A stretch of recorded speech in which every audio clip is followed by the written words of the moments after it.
Doctor, ಇವ್ರಿಗೆ ಬೇಗ blood ಹಾಕ್ಬೇಕು. ಬೇಗ ಹೋಗಿ ತಗೊಂಡ್ ಬನ್ನಿ. ಸರಿ ಡಾಕ್ಟರ್.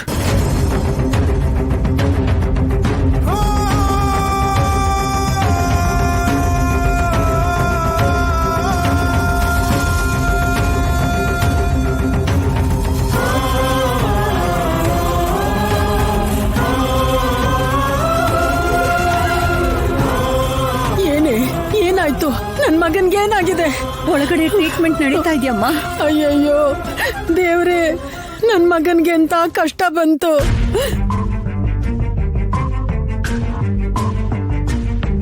ಅಷ್ಟಕ್ಕೂ ಏನಾಗಿದೆಯೇ?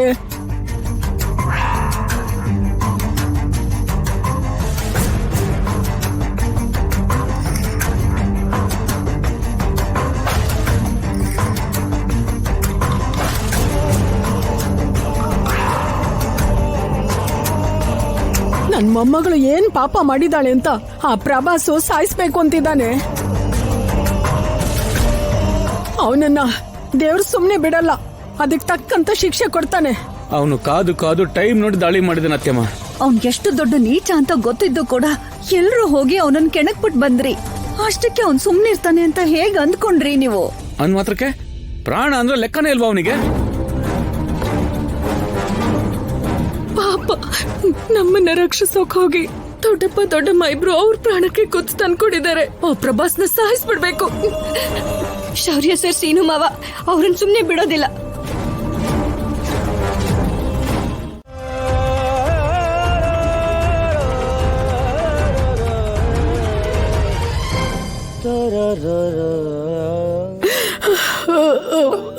ರಾಜಿ,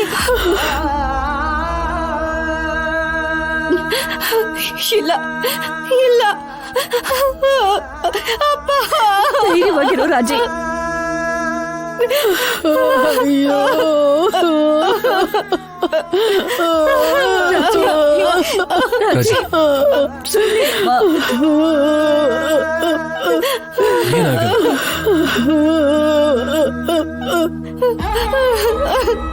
ಈ ವಿಷಯ ದೊಡ್ಡಮ್ಮಂಗ್ ಗೊತ್ತಾಗ್ಬಾರ್ದು.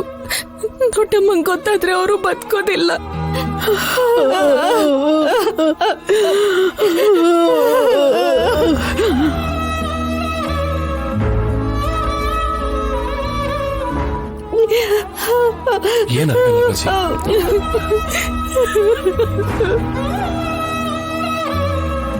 ನಾವು ಬದುಕಿನ ಮದುವೆ ಹೋರಾಡ್ತಿದಾರಂತೆ. ನಿನಗೆ ಗೊತ್ತಾ ಈ ವಿಷಯ?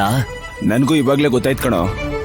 ಪಾಪ ದೇವ್ರಂತ ಮನುಷ್ಯ ರಾಜಾರಾಮ್, ಅವ್ರಿಗೇನಾದ್ರೂ ಹೆಚ್ಚು ಕಡಿಮೆ ಆದ್ರೆ ಊರೆಲ್ಲ ಅನಾಥ ಆಗತ್ತೆ.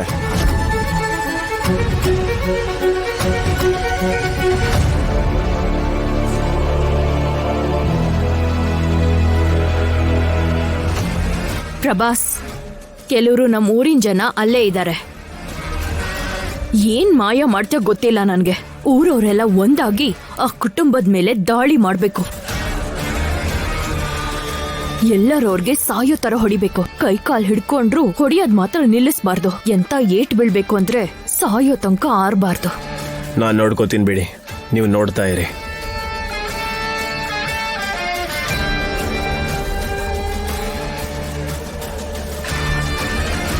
ಒಳ್ಳೆಯವ್ರನ್ನೇ ದೇವ್ರು ಆದಷ್ಟು ಬೇಗ ಕರ್ಕೊಬಿಡ್ತಾನಂತೆ. ಅಂದ್ರೆ ಬದುಕಿರೋ ನೀವೆಲ್ಲ ಕೆಟ್ಟವರ? ನಾವು ಆತರ ಮಾತಾಡ್ಲಿಲ್ವಲ್ಲ. ಈ ಅಣ್ಣ ಮಾತಾಡಿದ ಅರ್ಥ ಇದೇನೆ. ಒಳ್ಳೆಯವನು ಅಂತ ಅನ್ಕೊಂಡು ನೀವೆಲ್ಲ ಹೊಟ್ಟೆ ಬಟ್ಟೆಗೆ ಕಟ್ಕೊಂಡು ಸಂಪಾದನೆ ಮಾಡಿರೋ ದುಡ್ಡನ್ನೆಲ್ಲ ಅವನ ಹತ್ರ ಚೀಟಿ ಕಟ್ಟಿದೀರಾ. ಇವಾಗ ಏನಾದ್ರೂ ಆ ದೊಡ್ಡ ಮನುಷ್ಯನ್ ಪ್ರಾಣ ಪಕ್ಷಿ ಹಾರ್ ಹೋಯ್ತು ಅಂದ್ರೆ ನಿಮ್ ದುಡ್ಡು ಯಾವತ್ಗೂ ವಾಪಸ್ ಬರಲ್ಲ. ಅಯ್ಯೋ, ಆ ತರದ ಅಪಶಕನದ ಮಾತೆಲ್ಲ ಆಡ್ಬೇಡ. ರಾಜಾರಾಮ್ ಅವ್ರು ಪ್ರಾಣ ಹೋದ್ರು ಕೂಡ ಬೇರೆಯವ್ರಿಗೆ ಯಾವತ್ತೂ ಅನ್ಯಾಯ ಮಾಡಲ್ಲ. ಅಂತದ್ರಲ್ಲಿ ನಿಜವಾಗ್ಲೂ ಪ್ರಾಣ ಹೋಗುವಂತ ಪರಿಸ್ಥಿತಿ ಬಂದ್ರೆ ಯಾರಿಗೂ ಮೋಸ ಮಾಡೋದಿಲ್ಲ ಅವರು. ಇದನ್ನೇ ಹೇಳೋದು, ನಿಮ್ಗೆಲ್ಲ ಬುದ್ಧಿ ಇಲ್ಲ ಅಂತ. ನೀವು ನಂಬಿರೋ ರಾಜಾರಾಮ್ ಬಗ್ಗೆ ಅಲ್ದೇನೆ ಒಂದು ಸಲ ನಿಮ್ಮನ್ನೇ ನಂಬ್ಕೊಂಡಿರೋ ನಿಮ್ ಹೆಂಡತಿ ಮಕ್ಳ ಬಗ್ಗೆ ಸ್ವಲ್ಪ ಯೋಚನೆ ಮಾಡಿ.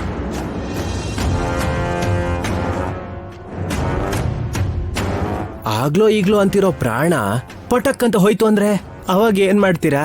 ಅವ್ರ ಅಳಿಯ ಸೀನು ಇದ್ದಾನೆ. ಹೌದು, ಅವನೇನಾದ್ರೂ ಕೈ ಎತ್ಬಿಟ್ರೆ, ಆ ಅಮೆರಿಕ ಹುಡುಗಿ ಜೊತೆ ಓಡ್ ಹೋಗ್ಬಿಟ್ರೆ ಏನ್ ಮಾಡ್ತೀರಾ ನೀವು?